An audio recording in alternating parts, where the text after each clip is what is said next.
আসসালামু আলাইকুম ভিউয়ার, স্বাগতম মনের খুশিতে নতুন একটি ভিডিও দেখার জন্য। আজকের বিষয় হচ্ছে মিষ্টি মিষ্টি পিৎজা। দেখা যায় বাচ্চারা ফাস্টফুড জাতীয় খাবারগুলো ভীষণ পছন্দ করে, পিৎজা বার্গার এই জাতীয় খাবার ভীষণ পছন্দ করে। যে সকল ছোট বাচ্চা আছে তারা খেতে চায় কিন্তু তারা খেতে পায় না, তাদের খুব ইচ্ছা।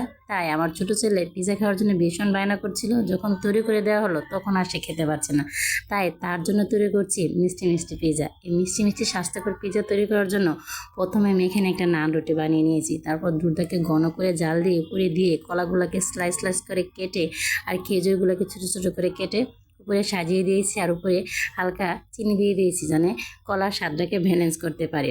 এভাবে যদি বাচ্চাদেরকে স্বাস্থ্যকর উপায়ে আপনারা পিৎজা তৈরি করে দেন তাহলে দেখবেন বাচ্চারা ভীষণ মজা করে খাবে আর বাচ্চারা পিৎজার স্বাদটাও পাবে। আপনারা চাইলে এখানে আরও ড্রাই ফ্রুট ব্যবহার করতে পারেন, তাহলে দেখতে খুব লোভনীয় হবে, বাচ্চারা খেতেও চাইবে। তো আমার বাসায় এরকম ড্রাই ফ্রুট ছিল না, যা ছিল তৎক্ষণিক তাই তৈরি করে দিয়েছি। আর এটা পেয়ে আমার ছেলে ভীষণ পছন্দ করেছে, সে চাচ্ছে তাকে আবার এভাবে পিৎজা তৈরি করে দিই। তো পিৎজা কেমন লাগলো রেসিপিটা কমেন্ট করে জানাবেন। পাশে কিন্তু একটা জাল পিৎজা নিয়েছি, কিন্তু জাল পিৎজাতে খেতে পারবে না, দেখার সৌন্দর্যের জন্য সে কিন্তু জাল পিৎজার একটা ভাগ নিয়েছে, আর আমরা নিয়েছি